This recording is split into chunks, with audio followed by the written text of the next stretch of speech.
Today I'm pleased to welcome to the studio Frank Brown for the Center for International Private Enterprise, known as CIPE. Frank, welcome. Thank you, Richard. First question, how does one go from the Moscow bureau chief of Newsweek magazine to anti-bribery compliance leader? So maybe you could tell us a little bit about your trajectory and a little bit about CIPE for people that might want to know more.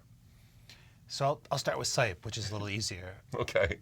So CIPE stands for the Center for International Private Enterprise. As you pointed out, we're a nonprofit affiliate of the U.S. Chamber of Commerce, and we've been around for about 32 years. Okay. And one of our spheres of expertise and work is promoting anti-corruption programs overseas. Okay. And specifically in emerging markets which aren't fully democratic.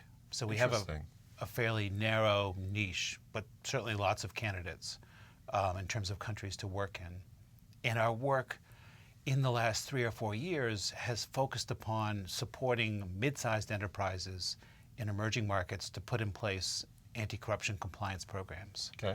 And that's based on the notion that given the power and breadth and sort of global reach of the FCPA and similar international standards, we're starting to see real sort of consequences in these emerging markets. Okay. And that the FCPA can be leveraged in a way that changes behaviors. Interesting. So if multinationals are considering two companies that are in all ways equals in an emerging market, they're going to choose the one with less corruption risk.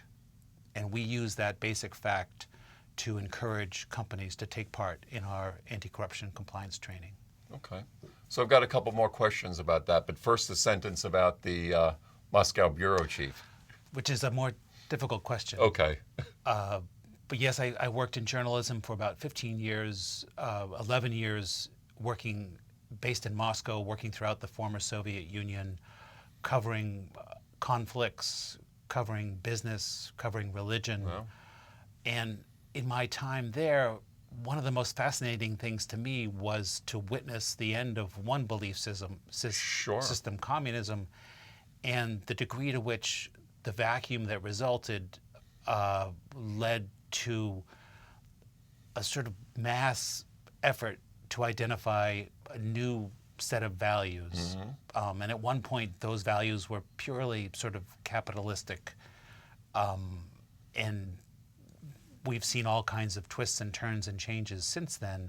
But corruption was a really neat way to measure where the different societies, the different post-communist societies were at in terms of their search to fill this vacuum.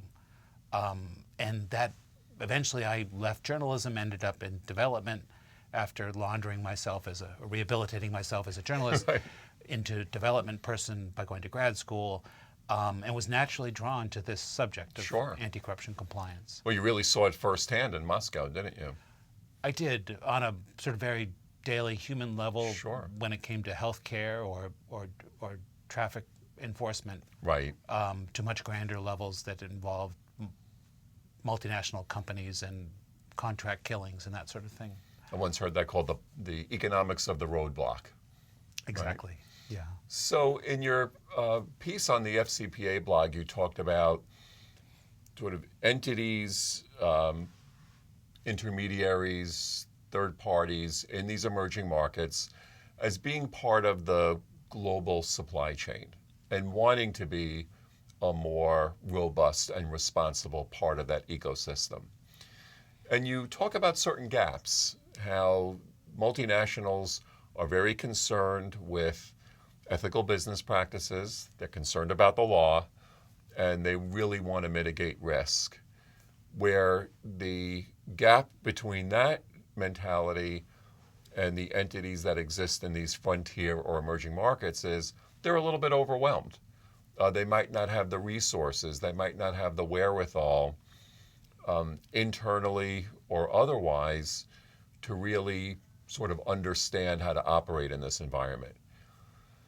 So you identified that as the main gap. And to me, I felt like I was listening to Give Peace a Chance a little bit. Is that the only gap?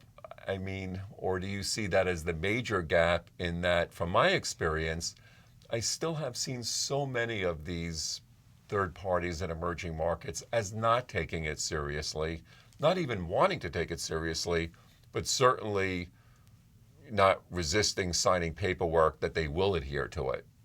So it's hard to balance it. Where do you see the scales at these days? And that's a global question, which I know is difficult to answer, but what say you?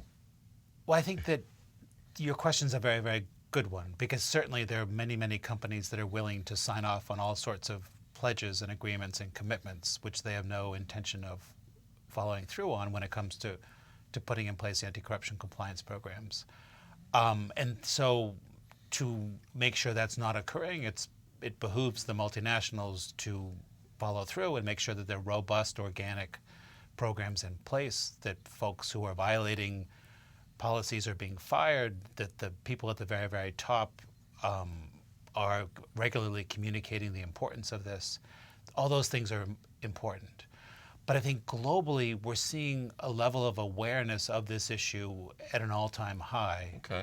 And that doesn't always mean that people change their behavior, but they're aware that it's a basic requirement of doing business with a Western multinational. And so that itself is a big leap forward, a basic sort of consciousness that this is part of doing business globally, that it's not some esoteric American requirement to be fulfilled, but that it's part of this reality. So less of this is the West imposing their standards here where they don't belong, and more of the tables rising on a global basis as to how this is the way we're going to operate? Exactly. Because I think it's very, very important to get beyond the idea that there's some sort of Western moralizing at the root of these laws. Right. And to really focus in on this is good for business, and this is good for transparent, democratic governments functioning in the best interest of their people. The knock-on effects are significant. And if we frame it in the second way and not the first, we're going to have much more traction and have much more sustainable programs.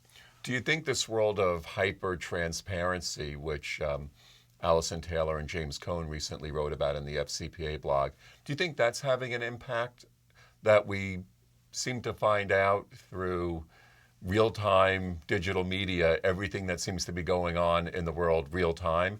Is that having an impact on these emerging markets as well? Yeah, and in fact, it's extraordinary. I can speak from experience in Ukraine that when a transparent government procurement program was put in place, it had an extraordinary effect upon the marketplace, and it didn't cost much money. And given the internet connectivity of the populace in a country like Ukraine, it was out there for everybody to see. Great. So yeah, I don't think you can overstate that. So transparency doesn't always mean reputational damage. It's to the good as well. Very much so. Yeah. Now, this sounds expensive. From a multinational's point of view, that might have to manage tens of thousands of third parties and intermediaries in these emerging markets. Are there best practice to sort of sift through the noise and to try to identify the right players to invest in, even if they don't start out the way you'd like to, knowing that they want to do the right thing, that to put the time in to help them along? Yeah, in fact, my colleague Anna Kompanik wrote a booklet which addresses exactly this issue. So it's a guide for mid-sized enterprises in emerging markets, how to put in place a compliance program. And that, I think, not only is it something useful for mid-sized enterprises, but it's also useful for Western multinationals and companies looking to expand into new markets to understand what the common denominators are, what the minimums are that are reasonable to expect of a mid-sized enterprise, not only under FCPA, but under a host of other similar standards. So do you think the new ISO, I think it's the 37001, will that help in this effort in terms of creating a common language, a common standard in the global supply chain? I think it will, because as you well know, if you look at sort of FCPA Incorporated and this basic dynamic of holding conferences and events that scare people, scare companies, uh, the prospect of terrible fines and punitive settlements, and the air of mystery that often surrounds how best to mitigate that risk. I think a lot of that may go away with the new standard because it's a standard that can be certified to. It's a standard that has global sort of buy-in. It's a standard designed to be friendly to mid-sized enterprises. And by being that transparent, that global in origin, I think we're going to see real steps forward. Excellent. Well, I think it's coming out of draft in the near future, and I think it's set to be published in mid-September, if I'm not Right. mistaken. Yeah, so we'll keep an eye on that and look forward to having you back to talk about it some more. I'd enjoy that. Thank you. Thank you.